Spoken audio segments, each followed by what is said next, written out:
Welcome, everybody, to the Soul of the Unexplained. I am your host, Jim Kelgard. And once again, unfortunately, my vibrant co host, Mr. Roger Stokes, is not feeling well enough to join us today. So, filling in for my awesome partner, Roger, is the always awesome and lovely May de Agua coming to us from Texas. So, May, thank you again for joining us. And we're getting together just a couple of days after recording our last podcast episode, wherein we were talking about we were basically giving a primer for what we were expecting was going to be taking place with the Congressional UAP hearing. And so today is Wednesday, July 26th, and that hearing has already happened. And so we're going to just kind of talk, you and I, briefly to pretty much sum up and recap what took place during this historic hearing that took place in Congress. So to get started, let me just let me ask you the obvious question: what is your impression after having watched the hearing? What are your thoughts? How did you feel watching this take place? I think I felt like I heard what I expected I was going to hear because when you think about the incredible process that disclosure of documents, of information is going to take, I think that for me, it was a matter of saying we've accepted, acknowledged that things are going on and that we need to do something about it. So I wasn't expecting any grand revelations, understanding that many things are classified for a reason and will probably remain that way because there's a lot of things we don't need to know. Um, Earlier we were talking about it. It comes down to that military culture that I've been involved with, where um, I don't need to know every little detail, and I don't need to know it all now. I'm pretty sure that things will be revealed as they go. But I think the biggest thing that I really took away from that was um, people are going to start to be listened to and taken seriously. And the stigma that has existed in the past that has would affect somebody's job, their security clearance, their reputation, quite possibly even their life. Um, that is, we're going to start to see a break in that. And hopefully, there's hope that things will be made right for a lot of people. I would have to agree. I had a couple, well, several actually, takeaways from watching the hearing. My initial reaction uh, was just complete awe that it actually took place. I'm still kind of really amazed that it actually happened and that it happened in the way that it happened. A couple things right off the bat that I was um, pleasantly surprised at was number one, the bipartisan support. I mean, truly, any other topic, you name the topic, and Congress is about as divided as you can get right straight along the party lines. And this seems to be this UAP issue and the UAP transparency, call it disclosure, whatever you want to call it. This truly seems to have a strong bipartisan support of both Democrat and Republican wanting to get to the bottom of what some of these extraordinary claims are. And I think there were plenty members of Congress that for the first time were hearing this testimony, just as a lot of, I think, Americans and people around the world were hearing some of these details from David Grush for the very first time. And the manner in which they were delivered was absolutely um, astonishing for me anyway. And there are so many takeaways and highlights, and I think that's what we're going to start to dive in. But I absolutely need to commend all of the members of the House Permanent Select Committee on Intelligence for the manner in which they took this. They were very they paid a great deal of respect to the subject matter, which was really nice to see, particularly when this particular topic is often marginalized, made fun of. It's fodder for late night TV. The late night TV guys, they love to make fun of it. and let's be honest, there's a lot of good reason why some of that, why a lot of those jabs are made at this topic. But the thing that we saw today, the most impressive thing, was that we heard the testimonies of two absolutely credible Navy pilots with both Lieutenant Ryan Graves and Commander David Fravor, who were firsthand experiencers, not, we're not even going to use the term witnesses. They were experiencers. They were, in David Fravor's case, he had eyes on, and he rather vehemently stood by his testimony that what he saw was not something that all these debunkers are saying, oh, you didn't really see it. What you saw wasn't extraordinary. You were seeing, optical illusions, or you were seeing birds. You were seeing all these, other allegedly mundane and prosaic explanations. And David Fravor was like, no, I know exactly what I saw because it showed up on multiple sensor platforms, and I know what my eyes saw, and my eyes were not deceiving me. And it was good for me to hear him standing his ground and really making that assertion that what he did see truly was something unexplained, and something that was so far, as he said, beyond our current understanding of technology, beyond our current understanding of physics.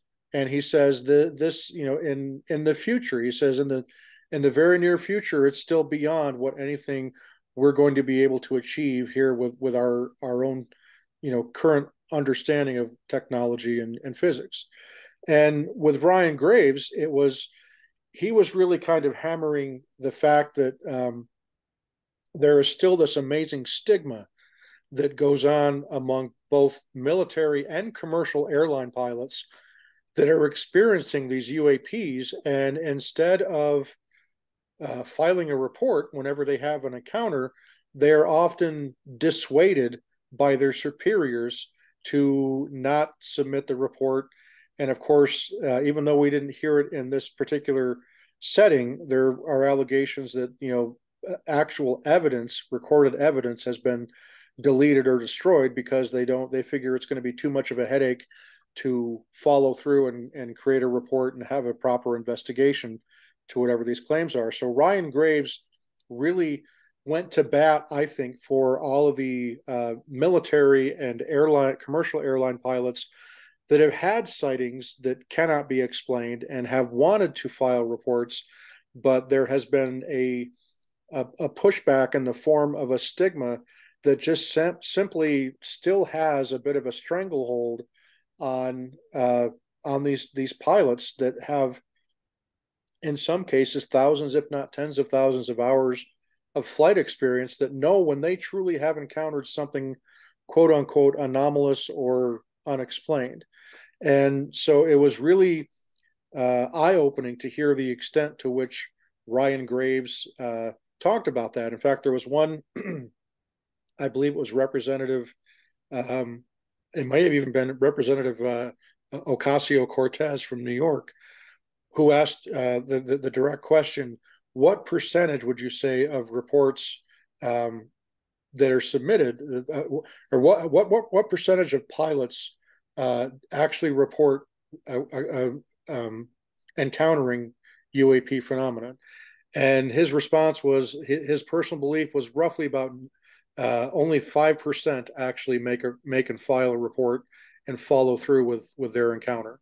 And that was pretty eye-opening to say that, approximately 95% of all pilots that are encountering these strange incidents are not actually filing reports and are not coming forward with it because they're afraid of the stigma being attached to it. That's, you admit that you saw a UFO, yeah, your career is basically going to be stifled, that kind of thing. So quite obviously there needs to be a mechanism in place that applies not just to military pilots, but also to commercial and civilian pilots. There has to be a mechanism in place that allows a safe space, if you will, for these pilots to come forward.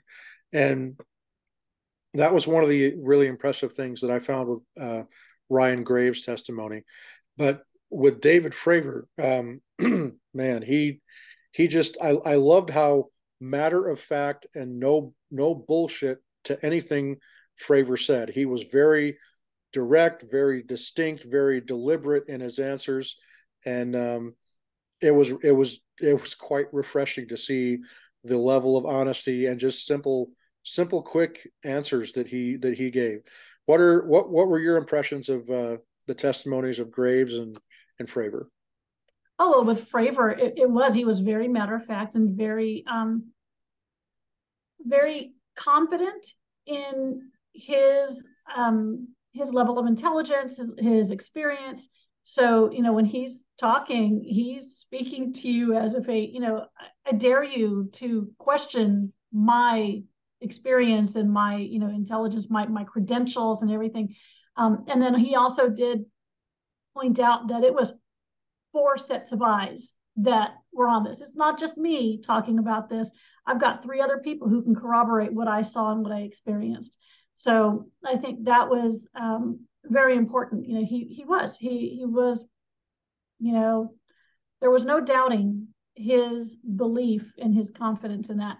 And with Graves, it was actually Nancy Mace from South Carolina that asked him about the percentage, because Right, I have my right. little scribbled, my like Yep. weird scribbled shorthand that like I can read kind of now.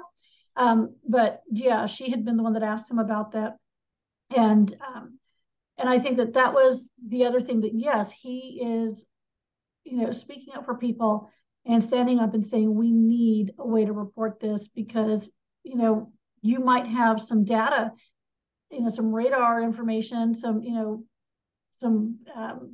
quantifiable data that's around, but you have no witnesses speaking out. And that's what we need to get together, is we need to put together the data and the witnesses so that we can have a more complete picture of what experiences people were having. So yeah. Absolutely. Yeah, I mean, just both Fravor and Graves were, and actually all three of them were extremely articulate in the way that they presented themselves, and I think that was again, there's a reason why we heard from these three individuals first. There's going to be, quite obviously, there's going to be subsequent hearings that are going to be dealing with this particular topic. And I think a big reason for that is the nature of the testimony that was given today under oath, which I have to reemphasize. All of this was given under oath. I mean, I watched all three of them raise their right hand and swear, uh, took the oath upon themselves under oath. That was just an amazing, kind of like a chills went down my spine. Like, wow, this is really happening. This is stuff that we've talked about. How great would it be if we ever got a congressional hearing where actual people that really do know the information, that really know the truth, as it were, going and being put under oath and giving testimony. And that's exactly what we saw today.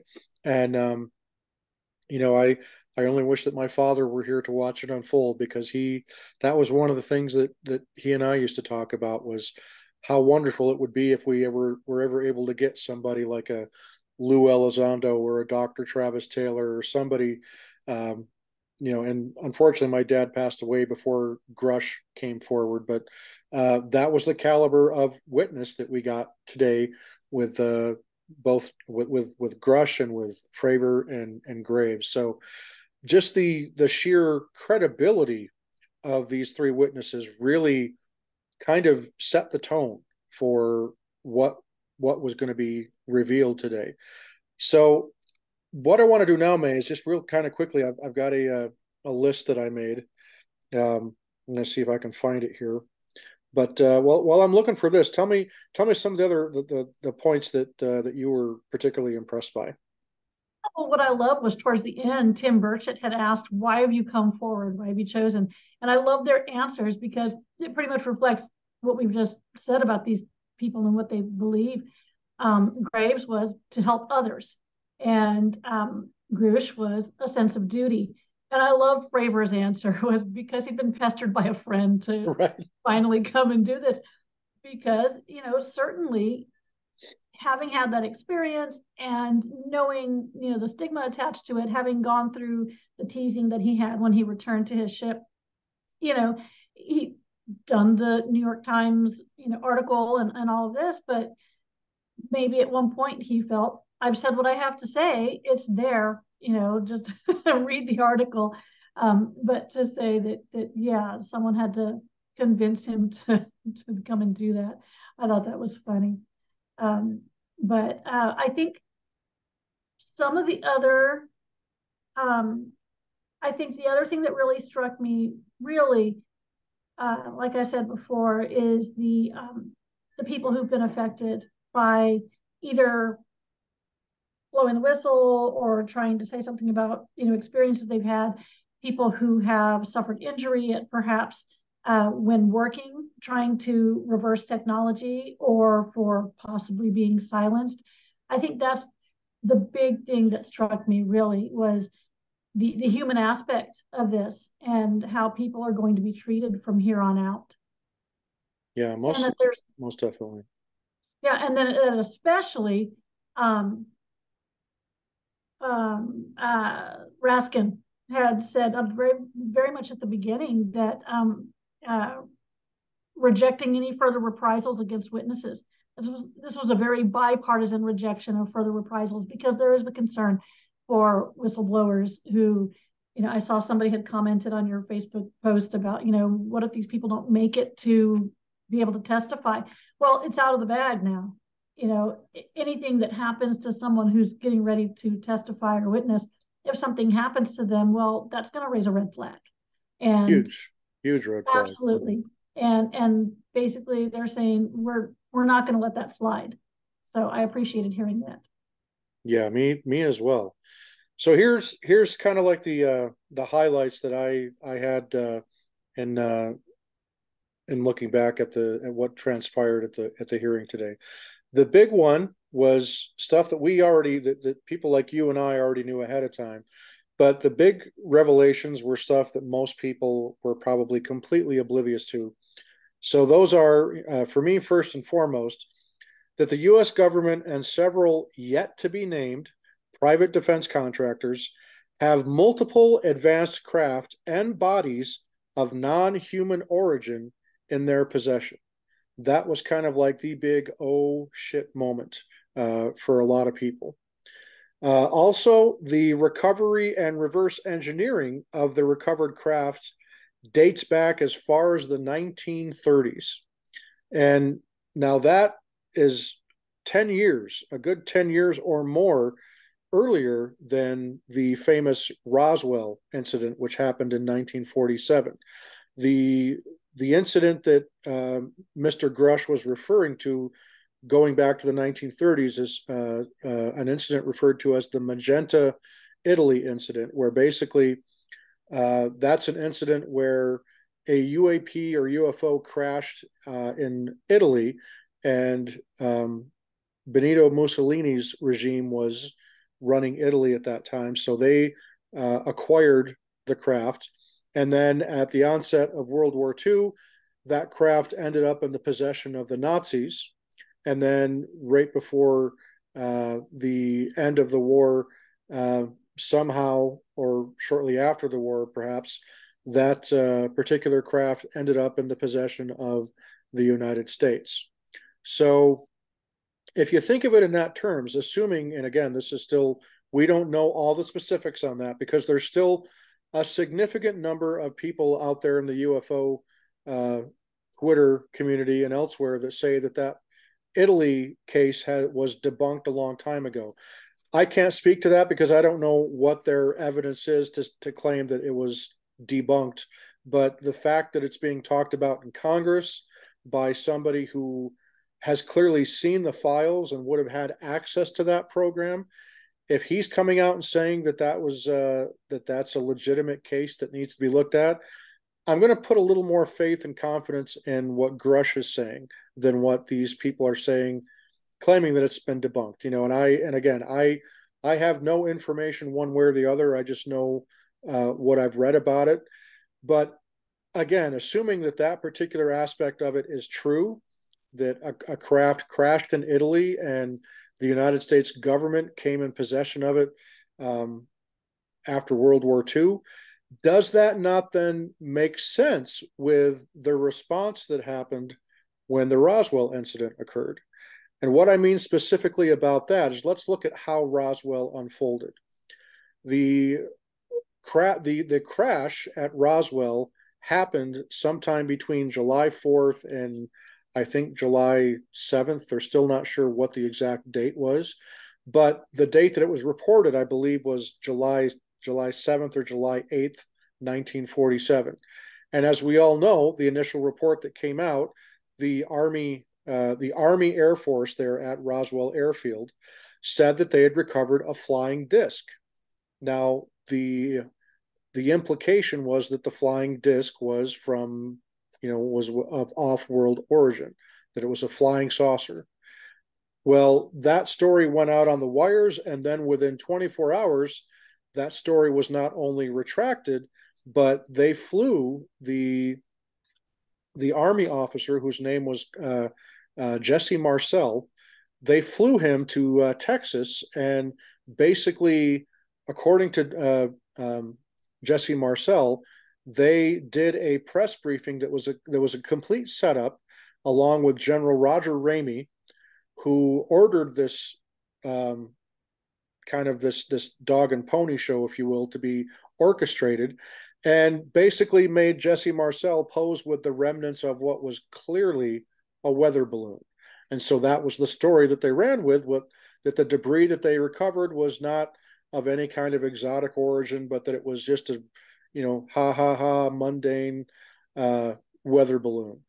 And that was basically the end of the story. The press was satisfied, and the story literally got buried for approximately 35, 40 years until the late 1970s, when two UFO researchers decided to look into it again, and then began discovering that what really went down at Roswell was not, in fact, what the Army and the government claimed really happened.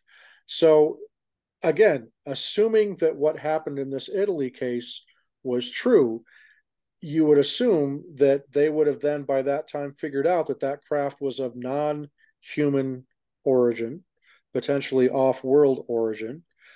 And so when this thing in Roswell is now comes to light, they would want to bury that and hide it and cover it up as quickly as possible, which is pretty much what they did. And for right up until the time of their death, people like Jesse Marcel and his son, Jesse Marcel Jr., absolutely held to their original testimony that what was shown to the press was not at all the wreckage and the debris of what they recovered in the debris field of this craft that had crashed. So that doesn't surprise me at all to hear that the cover-up dates back as far back as the 1930s. Then that's just me, though. So the other one, basically, we find out, according to Mr. Grush, that the government has purposely deceived and lied to the American public and the world, really, about contact with a non-human civilization for potentially 90 years, going back as far as the 1930s. That's a pretty significant thing to have been brought out there. And the other thing that was really kind of surprising to me, and David Grush answered this really succinctly and really matter-of-factly, when he was asked whether or not any of these UAP encounters were of a hostile or malevolent nature. And the answer to that was that some of the UFO encounters have been hostile in nature and have resulted in the injury and possibly the death of assumingly American servicemen and possibly civilians. Now, when he was asked now Grush specifically said, he confirmed, yes, there have been injuries. And he actually went so far as to say, in fact, it was Representative Burleson from Missouri who asked him the direct question, are you aware of anybody that has been injured by any kind of hostile intent? And Grush answered, yes, I have multiple colleagues of mine that have been injured in the course of these investigations on these UAPs. When he was then asked to be a little more specific, did any of these injuries result in death? He said, I'm not at liberty to discuss that in a public setting, but he said, I have informed the appropriate agencies that should be made aware uh, of that particular question. So without coming flat out and saying yes, he was basically intimating rather strongly that there is at least probably one or two, or for all we know, more instances where a death may have occurred as a result of encounters with these UAPs. Also interesting, May, and I'm not sure if you picked up on this, is that when he was asked to clarify, are we talking about UAPs or injuries caused by government trying to keep this quiet, Grush very quickly simply responded, both. So Grush actually said that people have been injured by both UAPs, by hostility by both UAPs and their own government.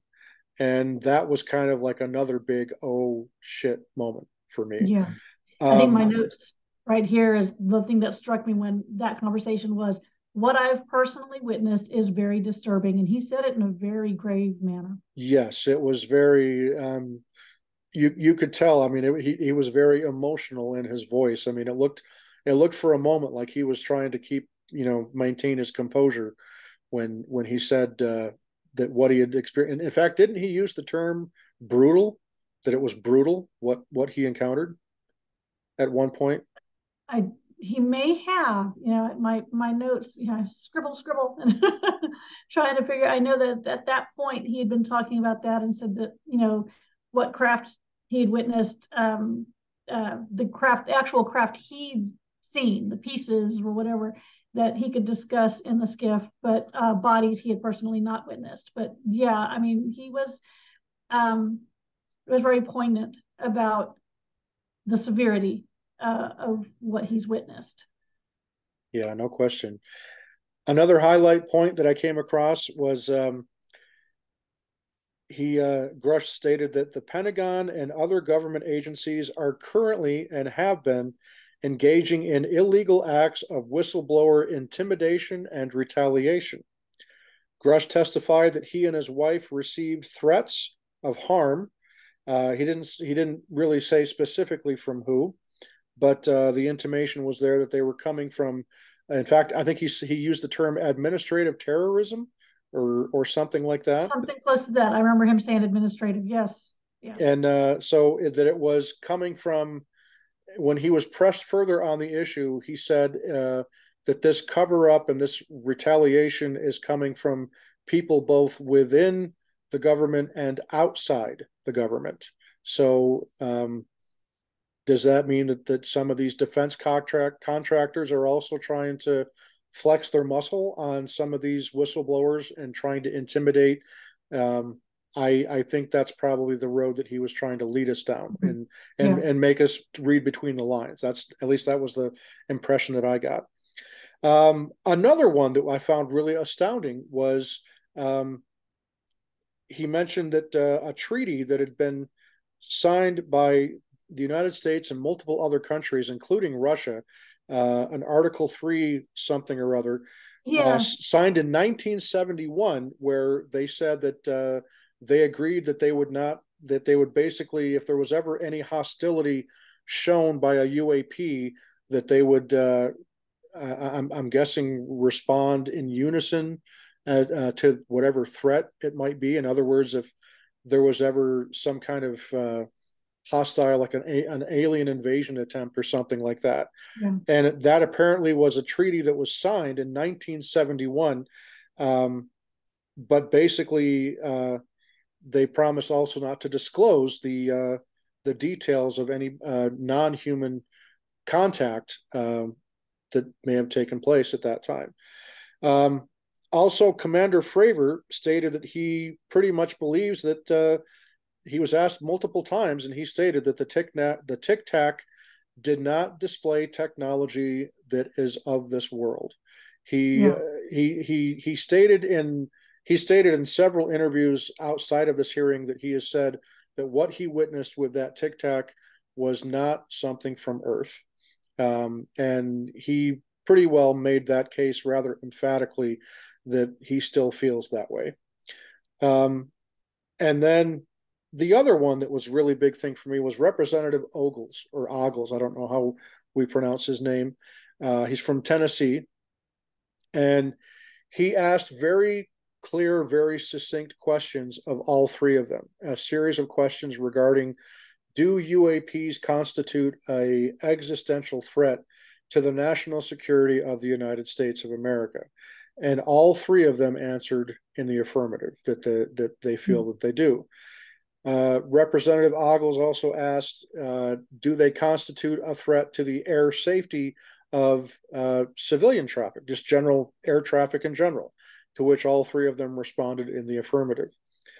And the really interesting thing, another interesting moment, May, and you might have this on your list as well, was Representative Matt Gaetz talked about how very recently him and a contingent of members of the House, of which Representative Tim Burchett and Representative Luna from Florida were also a part of, that were invited down to Eglin Air Force Base to have an opportunity to interview several airmen that had an encounter with a UAP that was rather concerning. And so when they were invited down there, they were told that they would be granted access to these airmen to interview them. They were told they would be granted access to the gun camera footage and all the other stuff that basically supported the testimony that these airmen were going to be giving. And when they ended up getting to Eglin Air Force Base, they were actually told that they were not authorized to receive that information and were outright denied, and that the general that was in charge of the base was actually contentious with them and basically was condescending and arrogant, was the word that that Mr. Burchett used to describe how what the attitude of this general was basically, we've got it and we don't have to share it with you. So you can cry and complain all you want to, but we don't have to show you nothing.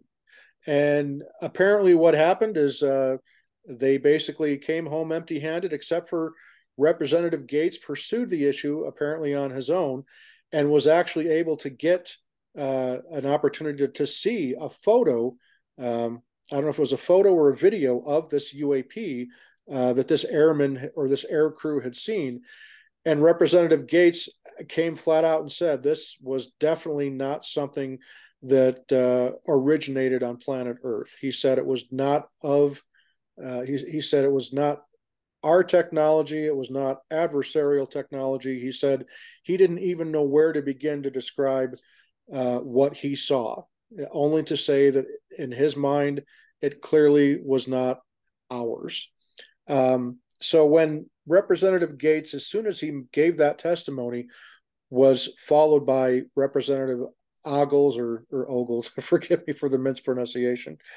And an interesting point was brought up by this Representative Ogles from Tennessee.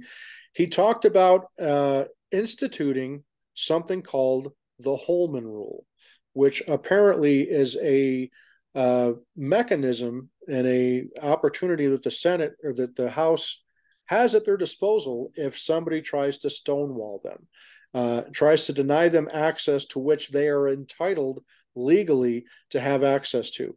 And I actually found something here to kind of tell us a little bit about what this Holman Rule is. And I'll read real quickly what the Holman Rule is. It says, the Holman Rule is a rule in the United States House of Representatives that allows amendments to appropriations legislation that would reduce the salary of or fire specific federal employees or cut a specific program. So basically what that is that if they try to get more information and get stonewalled by members of the Pentagon or the Defense Department or any of these organizations that fall under their purview as members of the House of Representatives. And remember, the House of Representatives are the arm of the government that controls finances. They control the purse strings of the country. So if they get stonewalled, they have this Holman rule to use to say, okay, if you're going to deny us access, then guess what? You are relieved of your position.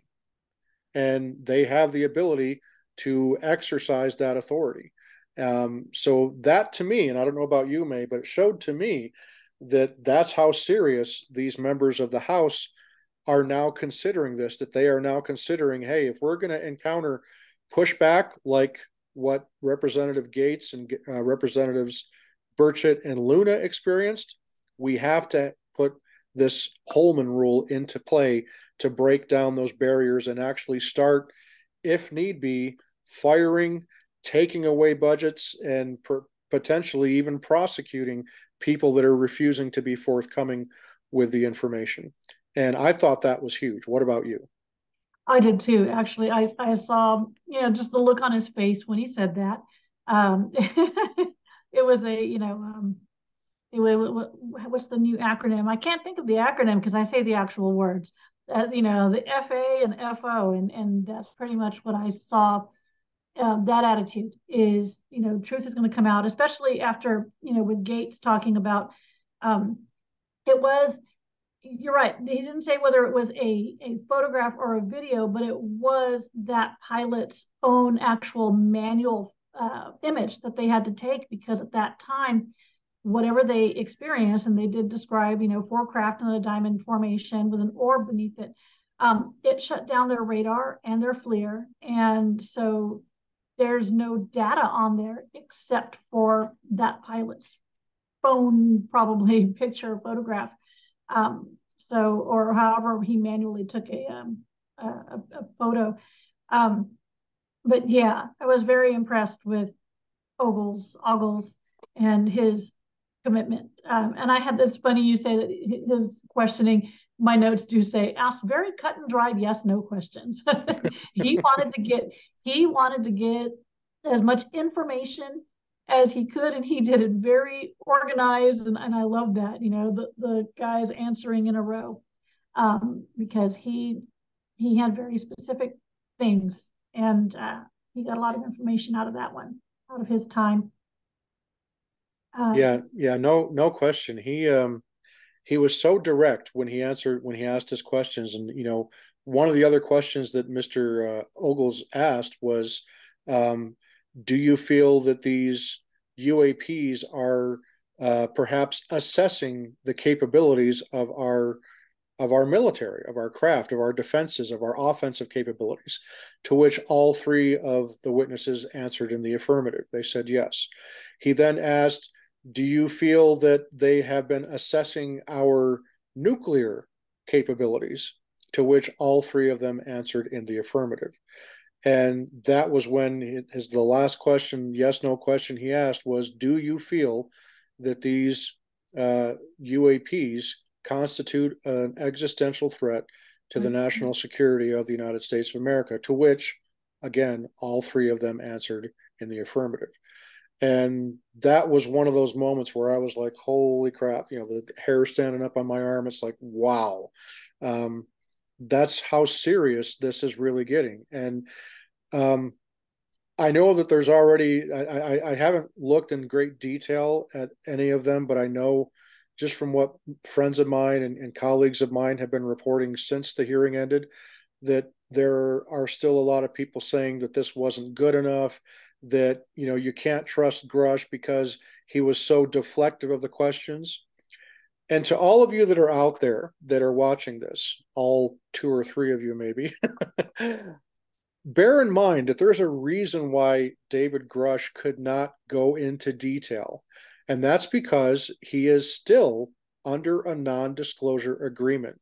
He is still legally liable for disclosing national secrets. And guess what, folks? These are national secrets that fall under the premise and the purview of national security.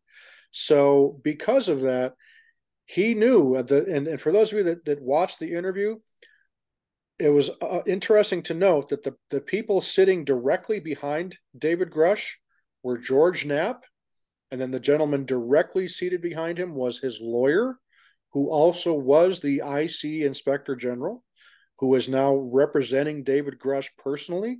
And then on the other side of him was Jeremy Corbell, who has been one of the people, both George Knapp and Jeremy Corbell have been at the forefront of bringing all this information out.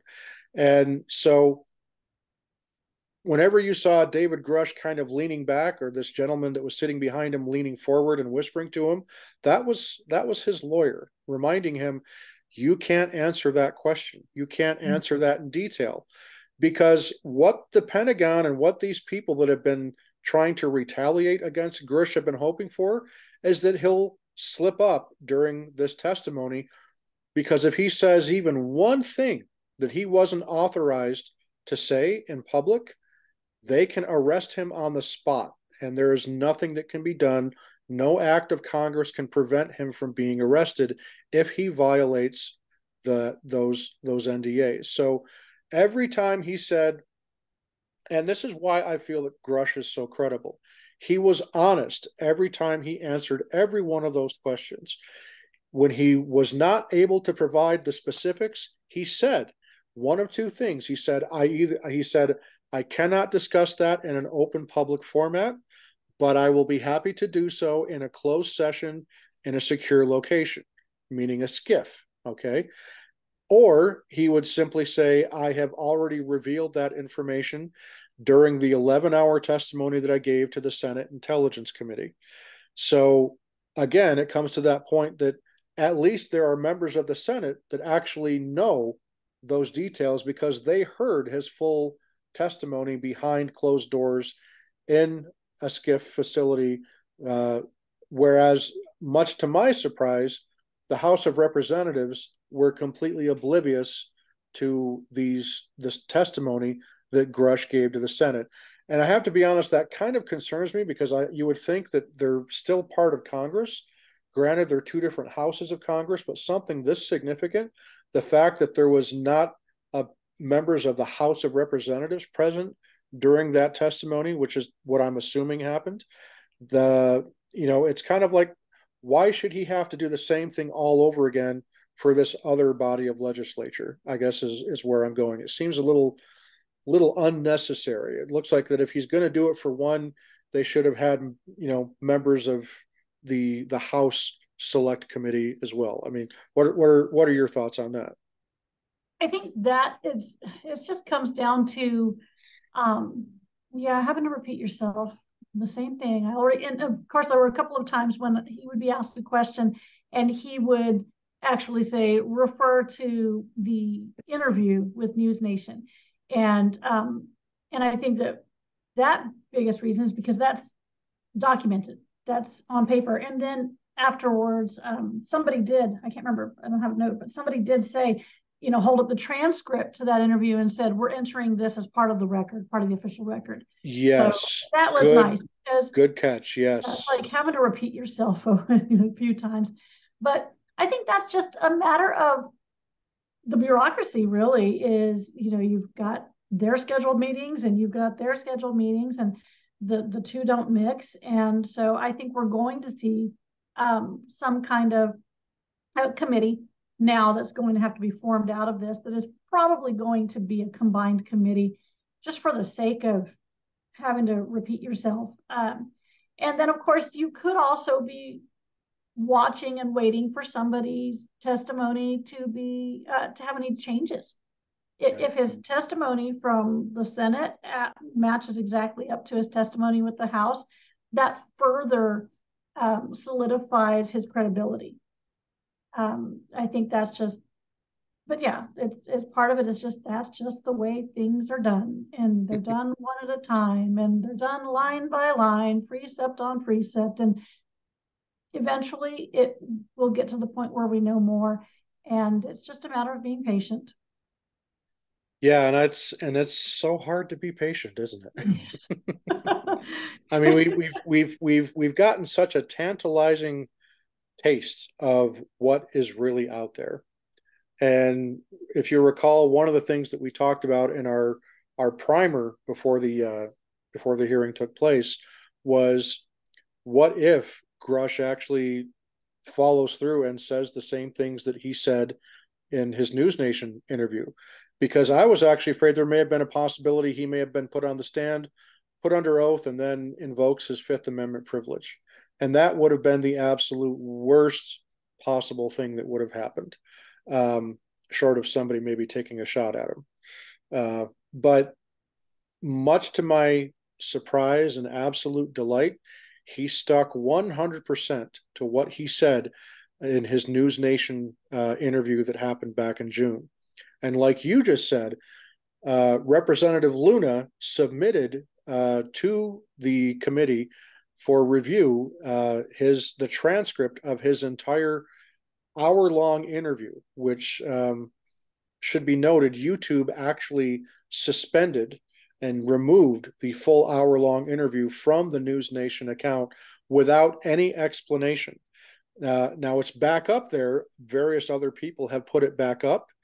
But I also thought that was rather interesting that YouTube went and suspended they removed that video that News Nation put up, and they were their own, rights holder. They had the intellectual property claim on it, but YouTube took down the video. So that tells me that somebody in the national, apparatus, deep state, whatever the heck you want to call it, probably had a hand in, exerting some muscle on YouTube and saying, get that down now. But the great thing is, and I think that's part of this overall umbrella of what we're experiencing right now, is I think the way the world has gotten at this point, the cover up has clearly been going on for generations, decades, going back at least 90 years, at least 90 years. And I think the world has finally caught up to where the apparatus, this deep state, military industrial complex, whatever term you want to use, just simply cannot maintain the secrecy at the same level that they have been. And part of that is because a lot of the old guard are no longer in power. They have retired and or died off. And the younger generation, I would wager, and from what I'm hearing, even the people that are involved in those projects right now that are these retrieval projects and that are reverse engineering, they don't want to keep maintaining the secret. They want the secret to get out as well, for a lot of the reasons, because think of it in these terms, May, that these UFO crash retrievals are not just occurring in the United States. They're happening in Russia. They're happening in China. They're happening for some of our allies. And they're happening in, conceivably, pick any country out there, perhaps. So what's going to happen if one of our adversaries figures out some of this stuff by means of reverse engineering and makes a quantum leap forward in weapons technology or in propulsion technology, to the extent that they gain an absolute amazing strategic advantage over the United States and our allies? That's a nightmare scenario. And so because of that, you want to make that stuff open to the scientists of the world, and particularly the best scientists in our country. And I would wager that some of the best and brightest minds in our country do not work for the government. Probably they are working in the private sector. For all we know, there may be a genius like Tesla or Einstein that is, graduating from high school this year, and they may have the last piece of the puzzle that is needed to unlock whatever these engineers in the private sector or working for the government haven't been able to figure out with some of these craft that have been recovered. And what this also does for me is it adds a little layer of more credibility to the story that Bob Lazar told clear back in 1989, when he was talking about having worked on UFOs at Groom Lake, specifically S4, which is an area of Area 51 that's was kind of in the outskirts of the large base out there.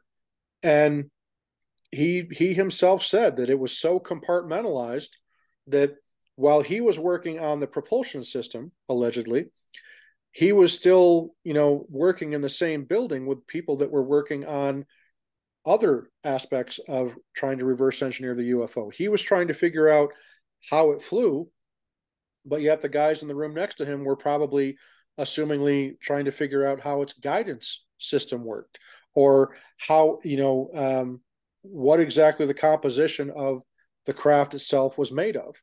So because it's so compartmentalized, you're literally cutting off your nose to spite your face in the name of protecting national security, when in fact you should be making some of this a little more open sourced so that you can get the best minds, the best scientists, the best physicists in the country, in the world, trying to help you decipher what this technology that is so far advanced, and I think it was either Bob Lazar or Lou Elizondo one time said in an interview, he said, think about taking a nuclear reactor core and taking it back to Victorian times. And all of a sudden, you're going to have these people that are going to come in here, these scientists from the Victorian age, are going to be looking at this nuclear reactor. And they're going to see, wow, it's putting out such immense energy. But then, as they start trying to disassemble it, they can't figure out, why are all the scientists getting sick and dying? Well, that's because they don't have an understanding of what radiation is. Now, we understand that radiation can kill and it can make you very sick, and, it's a deadly thing to toy with. But we're dealing with that same scenario with this reverse engineering of technology that we have no idea where it comes from. And in fact, you mentioned in your points a short while ago, May, that Grush actually said, yes, people have been injured while reverse engineering. And the interesting thing, May, was the question was asked by Representative Burchett, do you know of any individuals working on legacy reverse engineering, not current, legacy reverse engineering programs that have been injured as a result of reverse engineering? And Grush did what? He answered in the affirmative. And that's pretty significant. What's your take on that? Well, I mean, it's bound to happen. Like you said, if Victorian times, they don't understand radiation and people are going to get sick from it. So very much whatever is allowing this advanced technology to maneuver the way it does and behave the way it does, well, obviously there's something else going on that we haven't figured out yet. And these non-human people may have figured out how to protect themselves from that. And so, of course, we start playing with it, and we don't have the same understanding of the technology, and furthermore, the protections that they might have. I mean, who knew? We wear a lead apron when we go in to get dental X-rays. Something as simple as that. We're not ready for it, and I think sometimes it's we're an arrogant race. We think we've got it down, and we have to accept sometimes that we're not ready for some things. We just haven't figured it out. So I think that's something that's very important, that one, disclosing the severity, the possibility of people getting hurt. And you do have a lot of people that are going into this, that are working on stuff that, they accept the risk. They know that there could be risks. But just like certain things can stick to you, what if these people are going home and whatever particulates, whatever is still on them, they're transferring it to their families. So, right. They didn't accept that risk, and their families are probably completely in the dark. They should be, of what this family member is doing. So yeah, I think these are things that I think when I was discussing it with Kevin, I said, I think when it comes to the reparations that I hope to see happen to people who have, become sick, who have become injured, who have been silenced, I don't necessarily need to know the sordid details or the identities of these people. I just want to know that things are being done, and to compensate, to try to compensate, to restore reputations, maybe, things like that. And I agree. And I think part of that, I mean, let's go back to Bob Lazar. Bob Lazar is a very polarizing figure when it comes to UFOs. There are some people that believe full stop everything that he has said. And then there are people that say he is 100% a liar. He's not even a scientist. He's lied about, his education background. There's just nothing about the man's history that can be verified. Now, that's not entirely true, as George Knapp and Jeremy Corbell have illustrated very wonderfully in their documentary, which is called Bob Lazar, Area 51 and UFOs, or something like that. Documentary I highly recommend everybody watch because it's very, very compelling. But in that documentary, it goes over how a lot of the people that tried shooting Bob Lazar's testimony full of holes and saying, well, there's no evidence of his ever having worked for the government. Well, that's not true. They actually found back in 1982 when Bob Lazar worked at Los Alamos Labs, his name was in the company phone book, despite the company itself saying, no, Bob Lazar has never worked here. Oh, yeah? Well, then why is his name showing up on the company directory? Oh, no comment. So, quite obviously, there was a campaign to discredit Bob Lazar. And he clearly did work for at least some of these companies that he claimed that he worked for, because they've even had people come forward and say, yeah, I carpooled with Bob. Bob and I rode to the lab together. Bob and I went to Caltech together and we took classes together. So, and then there's also the aspect, do you honestly think that the government is going to hire somebody that doesn't have a college degree? And the answer should be no. But, we are talking about the US government, so you never know, right? But again, what's going to happen is if this continues to play out the way that it is, Bob Lazar's claims are getting more and more credible. And somebody like him, or somebody like Paul Benowitz is another character who was actually he died, and he was fed purposefully disinformation by Richard Doty, who was a disinformation agent of the CIA and the Army, or the military. And Richard Doty has come out and publicly admitted that he was ordered to feed this guy, Paul Benowitz, disinformation, making him think that, he was in contact with aliens and all this stuff. And so, yeah, there's people whose lives have been destroyed, have been, smear campaigns. Some of those people have committed suicide, allegedly. And then there are some people who have allegedly been, the good old fashioned, the term is wet works. There are assassination teams that have been sent out to silence these people. And if any of that ends up being true, what are we going to do with that? And I think that's probably part of the reason why there's such a resistance, because not only has the law been broken in terms of the Constitution and in terms of the system of checks and balances that's supposed to be in place in our government to keep rogue factions from being created in the government. I find it more and more fascinating that Dwight Eisenhower, during his farewell speech, made it a point to talk about. He warned us against, seeking the influence the influence, whether sought or unsought, of the military-industrial complex. He warned that it could get out of control. This war machine, is a really powerful thing if you let it go unchecked. And it sounds like in a lot of these instances that that's exactly what's happened. That it's gone unchecked, or at least with the most minimal amount of oversight, which is ultimately, you give people a chance. They're not always going to do the right thing. And that appears to be what's been happening with an awful lot of this UFO topic. Does the American public and the world have a right to know all the details? I would say Probably not. There are secrets that still need to be kept for the sake of national security.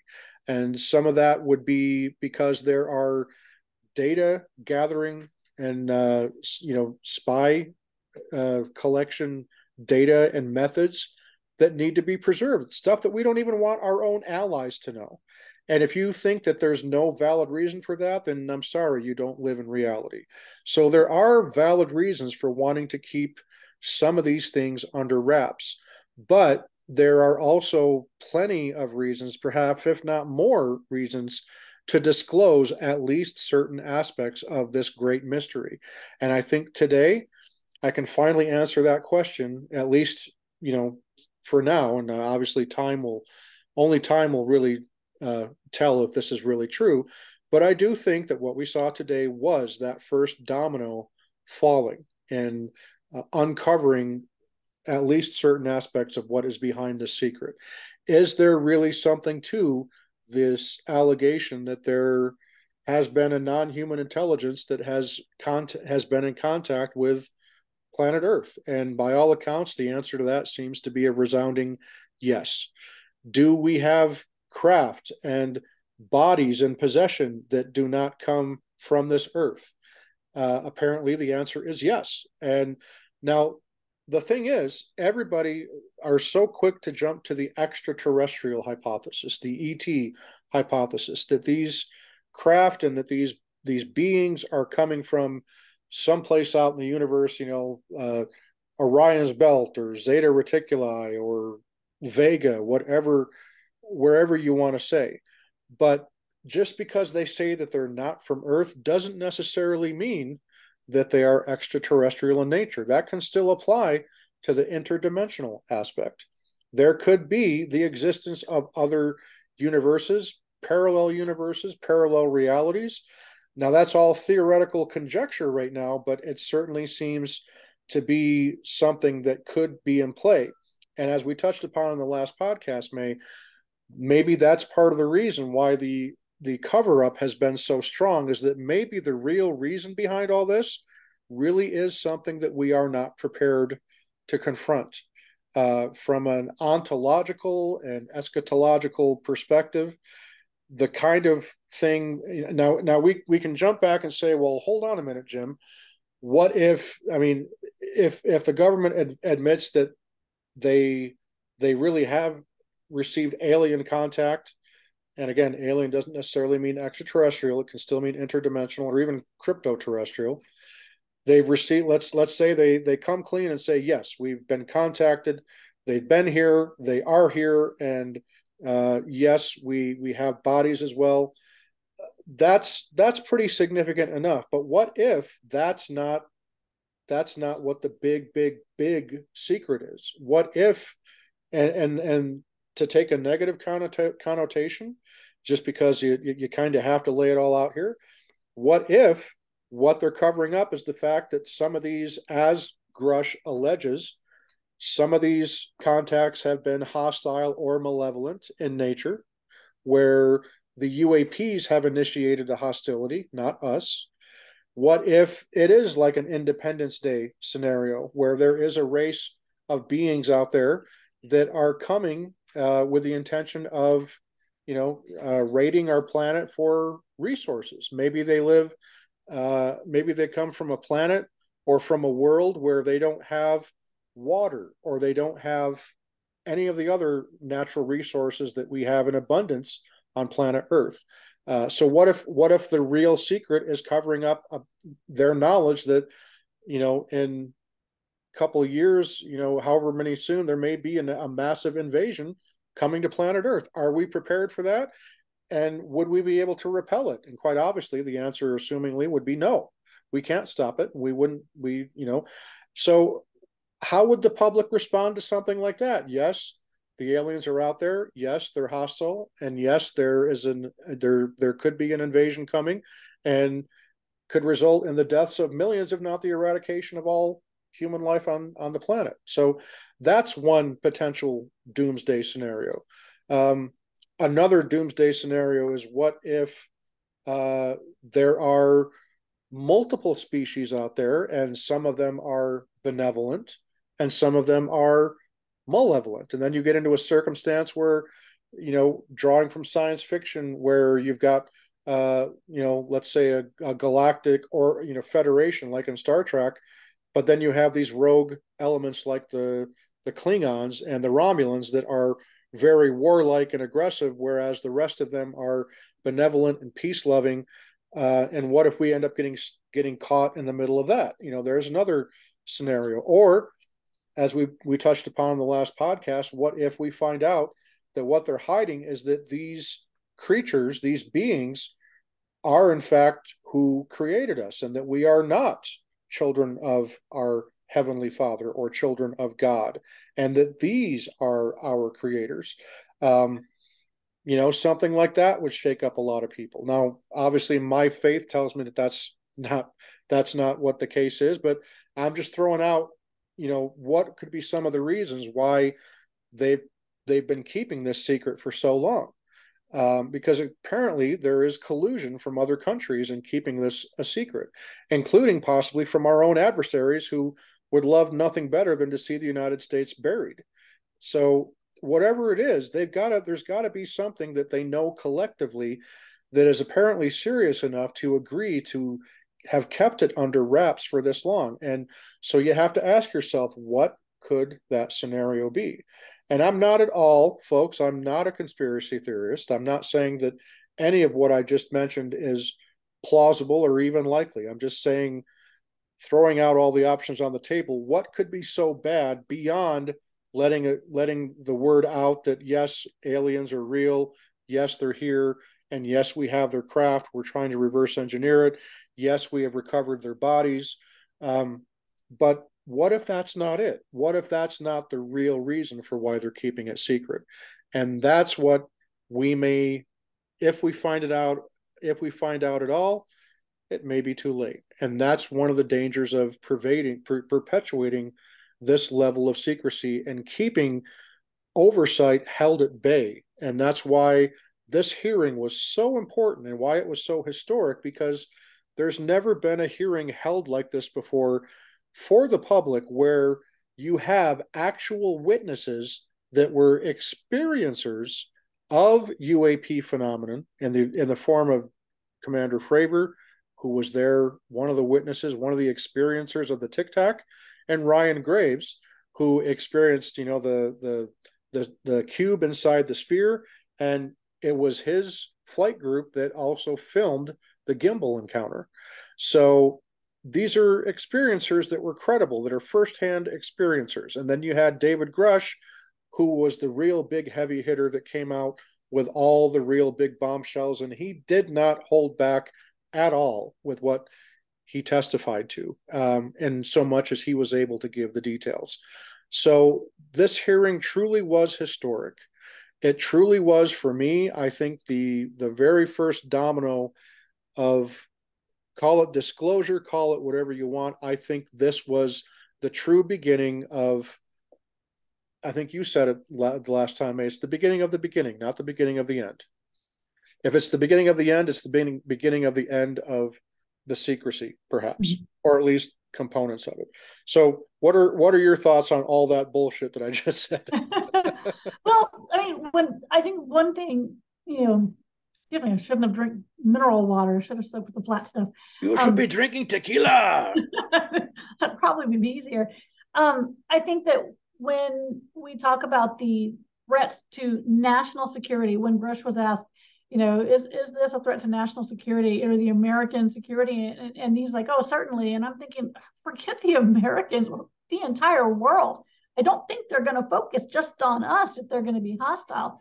But when he was asked about other nations and what he knew about that, and he says yes, and then that's when he cited the treaty, the 1971 treaty. And he did say, hey, it's there in the George Washington archives, and it was Article 3. I have Situation 2. If I wrote Situation, that's what it was, because but he said it's there. It's available. You can look it up. And I think that, having noticed that one of our friends from New Zealand had commented on your post that, oh, we haven't heard anything about this, it's just probably not going to make it here. And I think part of that, when he says, I can't talk about it because of that treaty, because it's going to be up to each country to start disclosing what they have so that everyone's on the same page, because ultimately this is a global threat, not just an American, national security threat. This is a global threat. And when they start disclosing that, we can't disclose what we know about other nations because those nations have their own people that they still need to kind of prepare for this. Right. Right. But I think also um, when we talk about getting things out in the open, it's also going to be about a matter of the funding. And I really loved listening to Burchett. I loved how he talked about this, and his reference to the audit, the Pentagon audit, and he says, there's $1 billion unaccounted for. Mm-hmm. And I love how he says, if you make $600 on Etsy, the IRS is coming after you.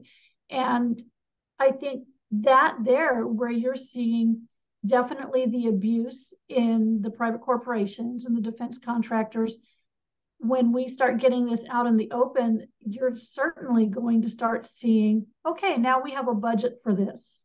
And now it's a real disclosed budget. And you're going to start to see defense contractors having to adhere to that.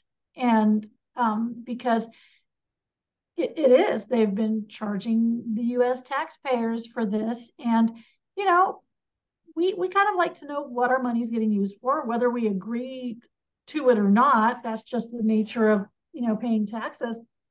But I think that's going to be one important thing that comes out of that. And I think that, when the American people understand that this is a real thing, that this is a real threat, I don't think anyone's going to complain about the money that's being spent to research and to reverse engineer because it's for the purpose of our protection. This isn't just about politics anymore.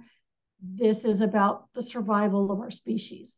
That if we have to do this research to ensure that we can fight back, then I think people are going to be a little bit more understanding. They're going to be a little bit more acquiescent about the money that's going into this. Again, it's a bipartisan thing that they're all agreeing that this information needs to be out there. So I have a feeling that no one's really going to argue about the budget once that starts to evolve as a specific committee for that. Yeah, what's going to get really interesting, I think, is the and this is what a lot of some of the mainstream media outlets are reporting after this hearing is they're still taking the tack that, well, despite what David Grush is saying, the Pentagon is still ardently denying that they have any proof of the existence of extraterrestrials ever, of extraterrestrials or interdimensionals or anything like that ever coming to the planet. And they say there's no proof. So what's going to happen when, as I suspect will happen, when Congress starts to put people from the Pentagon, people that Grush has named behind closed doors, what happens when these people start getting subpoenaed to Congress? And are they going to then invoke their Fifth Amendment privilege, like Oliver North did during the Iran-Contra hearing, or that Lois Lerner did during the IRS when she was deposed of the abuses of the IRS against conservatives? Or are these people going to are they going to be honest? Are they going to say, yes, I was part of it and this is what we did? And I fully expect it to go that way. I expect that when they start to subpoena some of these people that are alleged to be responsible for perpetuating the cover up, that they're going to do just that. That they're going to plead the fifth, and that's really ultimately not going to get us anywhere. So there has to be, I guess, as a taxpayer and as an American citizen, as a human being, I want to be able to know exactly what it is that they're protecting, in the sense that I don't want to have to compromise national security, have to give away methods and collection, procedures that keep our country safe. But is what they're protecting something that is so grave and so serious that it really will destroy people when they find out what it is? And a lot of people are saying, yes, that's exactly what it is. And that's why none of the other nations, including our adversaries, have come forward and have started doing what is happening now, because there is allegedly a agreement, a treaty amongst all the nations that are aware that whatever this is, it's pretty serious, and it's serious enough that I'm not going to say anything, you're not going to say anything, and you're not going to say anything. So then what is it? Because I have a hard time believing that if there really is something that grave and that serious, I have a hard time believing that just simply the admission that we've been visited by non-Earth civilizations and intelligences, I don't think that's enough to wreck people's world.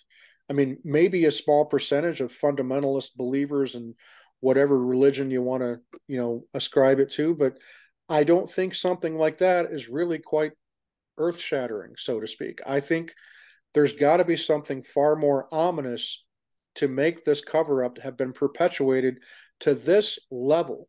And here's the other thing, May, is how many times do we hear the pushback? Oh, well, it can't be real because the United States government couldn't keep and maintain a secret for that long. Well, well, they kept the secret for the Manhattan Project for how long?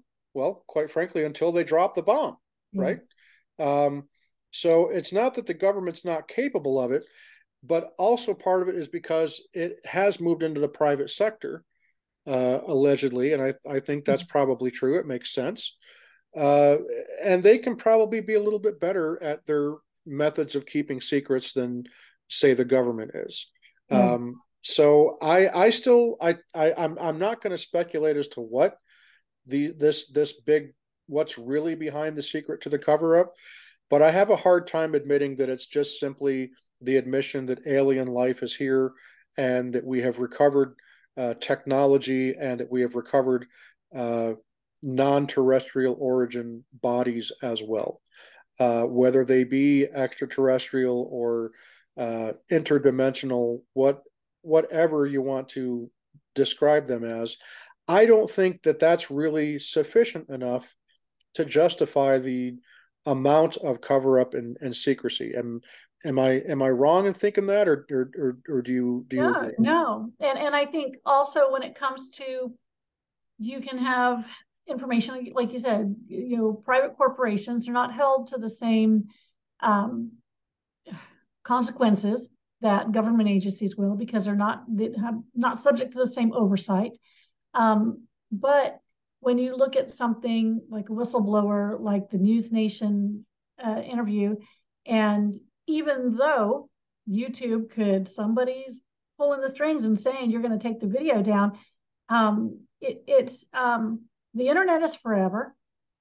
Something gets out, somebody's going to grab onto it, someone's going to repeat it. If you're a Firefly or a Serenity fan at all, you know that it can't stop the signal.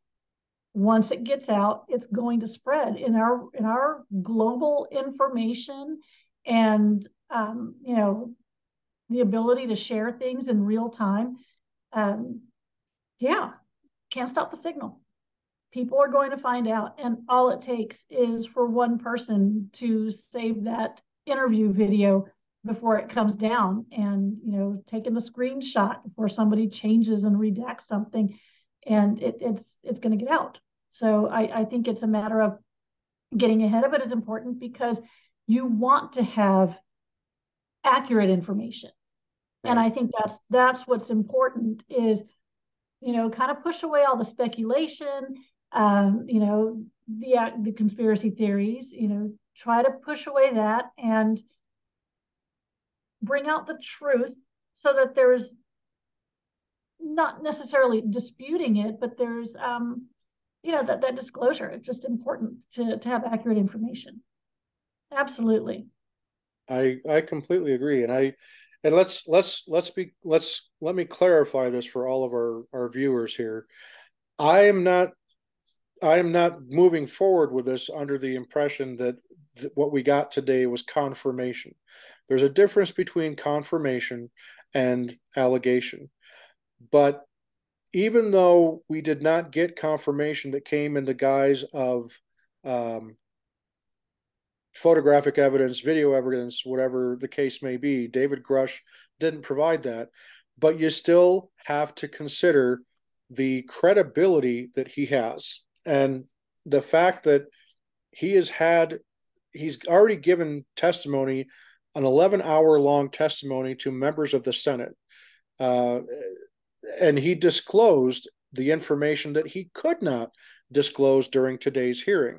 So you have to at least accept the possibility that there is at least several shreds of truth to what David Grush has been saying. I tend to be of the opinion, and I'm not saying this as a conspiracy theorist, I think that what David Grush has been saying is true, and that his allegations are true. And part of the reason why I feel that way is because nobody has been able to discredit him yet. They've tried and tried and tried.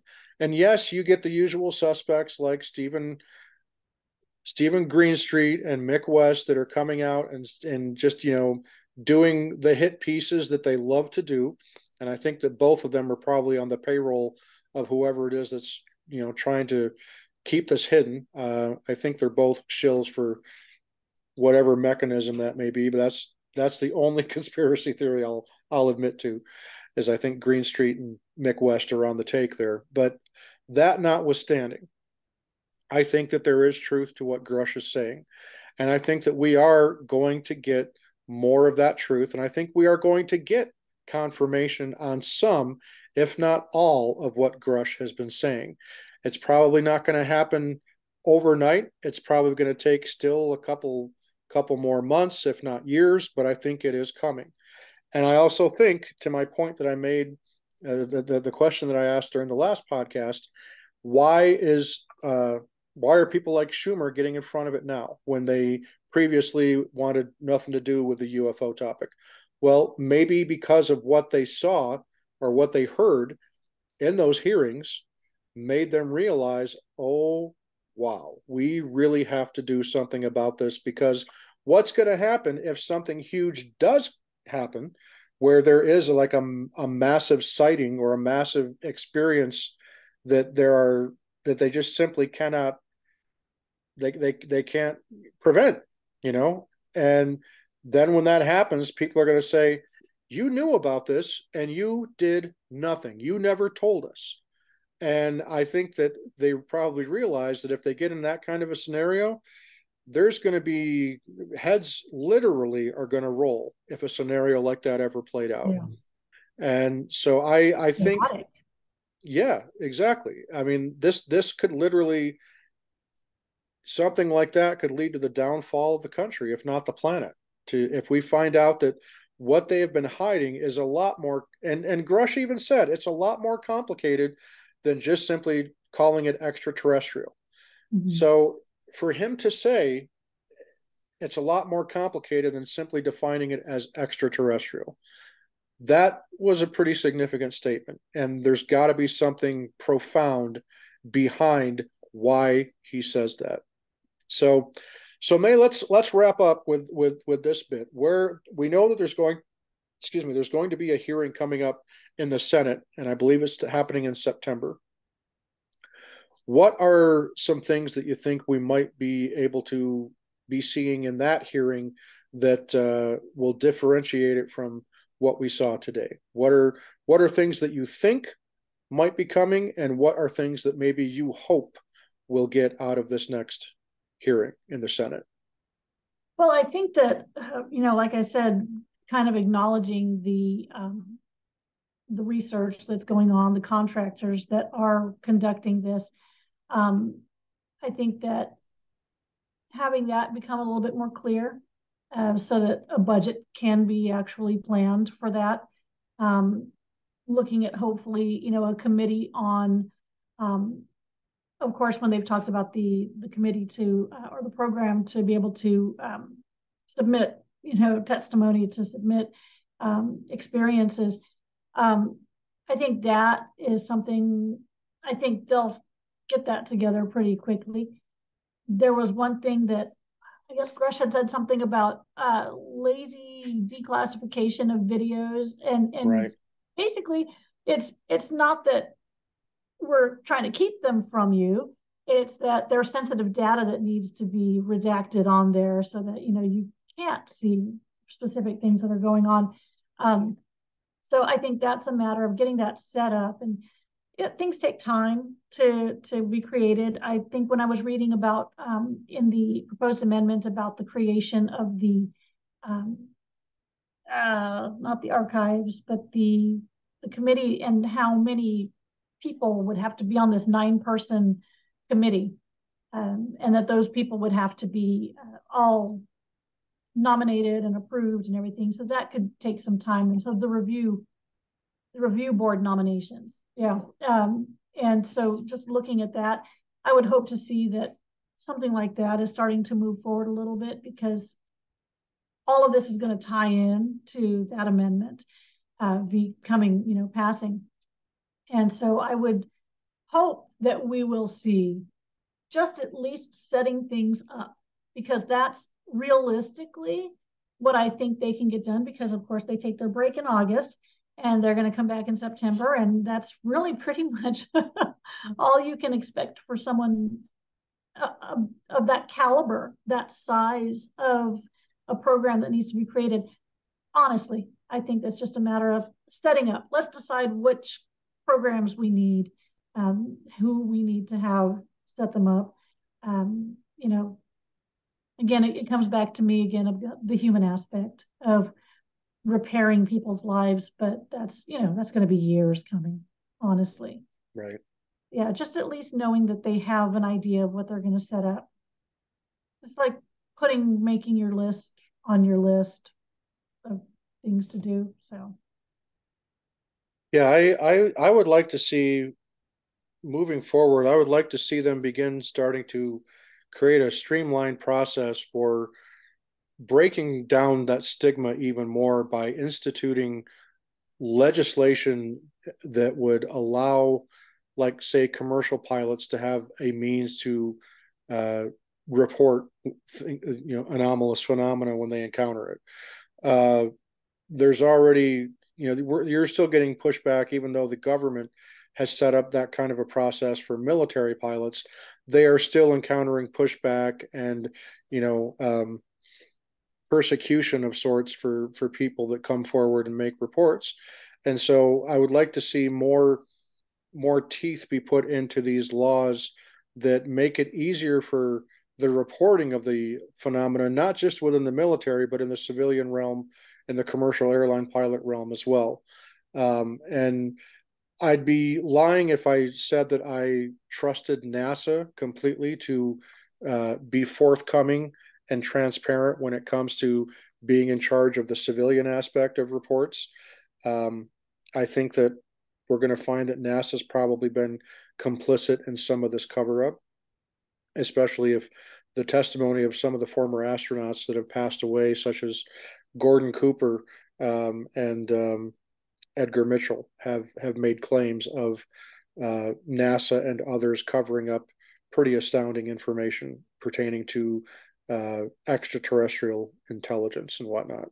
So I would like to see actual, processes put in place to make it easier for people to get this information out there. I would also love to see the declassification of documents expedited. I would like to see, as David Fravor said, that there's a problem with overclassification. He says the government is classifying things that have no business being classified because they're so skittish about everything. And Fravor and Grush both said that. Well, Grush said that he's seen the footage of the balloons that were shot down, and he said he saw nothing in them that should prevent them from being released to the public. Except for maybe hide one particular aspect of the data gathering methods. But he yeah, said, as far as the actual footage, he says there's no reason to hide any of it from the American public, and I believe him. So and why haven't we been allowed to see that footage? I mean, the government went to this great length to tell us we've shot down UAPs, we've shot down UFOs, and for like a 2 day period, it was actually pretty intense. It's like, what's going on here? Are these balloons or are these something else? We were told, well, the one guy at the Pentagon said, we honestly don't know. We don't know if it's extraterrestrial or if it's just a balloon. So there's never been follow up on stuff like that, and they're still not letting that evidence come out. So another thing I'm hoping to see is the relaxation of the classification guidelines for documents and things like that to streamline the process so that FOIAs don't get dismissed outright just because of A, B, C, and D. So I think that Fravor was right when he said that there is an overclassification bureaucratic problem that needs to be eliminated. And I 100% believe that. So I'm hoping to see that. But another thing that I hope we get to see in September, my wish list, I would love to see Lou Elizondo put on the stand. I would love to see Jay Stratton get put on the stand, both of whom were individuals who were mentioned during testimony today. Lou Elizondo and Jay Stratton both worked in the Pentagon. Jay Stratton worked on OSAP and ATIP and the UAP task force. So he was there for all three of those organizations while they were in existence. Lou Elizondo was there for ATIP, and he resigned in protest. And he has said that he knows a heck of a lot more than he's allowed to say because of his NDAs. Now, we don't know for sure if he has actually already given his testimony to Congress in closed session, but he has said that, the opportunity presents itself to where he doesn't violate his NDA. He said he would take it. So I would love to see Lou Elizondo on the witness stand giving some kind of testimony. I'd love to see Jay Stratton. I'd love to see some other officials like Hal Puthoff and Christopher Mellon and people like that. And I wouldn't mind at all hearing from somebody like a Bob Lazar, although I don't think we're ever going to get it, because Bob, his life has been ruined in so many ways by him coming forward all those years ago. And I think he's at the point now where he feels he doesn't owe anybody anything. He's already done his part.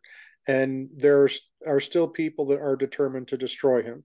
And if he were to appear before Congress, there's nothing that he would be able to tell them that they haven't already heard from other sources. So I don't think we're ever going to get somebody like a Bob Lazar. But those are two people that are high on my wish list for the next hearing. Is I would love to see Lou Elizondo and Jay Stratton be on there, because I think that what they would have to say would be extremely relevant and extremely important to figuring out part of this great puzzle. So, in closing, I'm just going to say I think that the hearing was fantastic. It went a heck of a lot better than I thought it would, and I think it truly was historic. And I think that this was the first major step forward in the next phase of what people are calling disclosure. I still don't think we're ever going to get full disclosure, but I think that we are getting closer to learning the truth of, are we alone in the universe? And if we're not, I think we're going to find out that whoever they are, that they have been here, and that they are probably still here, and that they're going to keep coming here. And those are the details that I'm anxious and eager to learn about. So I thought today was a very, very positive thing for everybody, not just Americans, but for all of mankind, for all of humanity. And I understand people feeling that we didn't quite get the whole, bag of rocks, as it were, but I wasn't expecting that. I was expecting exactly what we got. And I think it gives us a great starting point or a great foundation to build from here. What are your thoughts in closing? I think the same thing is it's a good start. Again, the beginning of the beginning. It's been a long time coming. It's amazing that this is happening in our lifetime. Like you said, with your father having passed, it's that, darn, he would have loved that. It would have been great. And I think that it's going to vindicate a lot of people, just down to the people who had personal experiences who, tell maybe only their closest friends and still feel like, they must be crazy. Mm-hmm. I think that's that right there. Like you said, streamlining some way to do the reporting. That's going to be, and they're going to have to take every story, every experience seriously. And although there's going to be a way you're going to figure out who's actually having experiences and who's just looking for attention or who might just be a little off their rocker. And it's going to be really amazing. And I think that yes, I don't believe that we are alone. To me, it's not outlandish. And I think that there is definitely the people that feel like that's absolutely not possible. And I think that you can't dismiss anything as not being possible until you've actually proven that it's not. And so I think that for a lot of people, further information is going to be earth shattering. But I think that today's hearing is, to anyone who's paying attention, to anyone who's heard about it, especially once we start seeing the major news outlets reporting on it, I think that's going to start easing people into accepting what is more likely the truth. I agree. Mae, thank you again for joining me today. It's always great to get your insight. I appreciate your time and your wonderful insight. It's always a pleasure to have you with me, whether we're talking about music and synth pop and the music and the artists that we adore, or whether we're talking about some of the greatest mysteries of all time, like this amazing UFO mystery that hopefully we're finally starting to get some truth on. So thank you for joining me today. And folks, if you haven't already, please hit the subscribe button here on our YouTube channel for the Soul of the Unexplained, and hit that like button as well. We'd like to know that you guys enjoyed our no frills content, cheap ass production value, right? There is no production value. It's just people talking, right? With But White Rabbit throwing her dish around in the background. I don't know if you heard that. Exactly. So yeah, folks, if you have any comments or would like to tell us what you think, find us on Facebook at the Soul of the Unexplained, and that is SOL for Soul of the Unexplained. And no, that doesn't mean shit out of luck, although in some ways maybe, but the Soul of the Unexplained on Facebook. We're also on Twitter and Instagram, but we're far more active on Facebook than either Twitter or Instagram. Thank you, folks, for tuning in today. We will be back soon. And again, lots of prayers and positive wishes for healing for my friend and co-host Roger. We hope he's able to join us very soon. But we will see you the next time on The Soul of the Unexplained. Thanks, folks. See ya.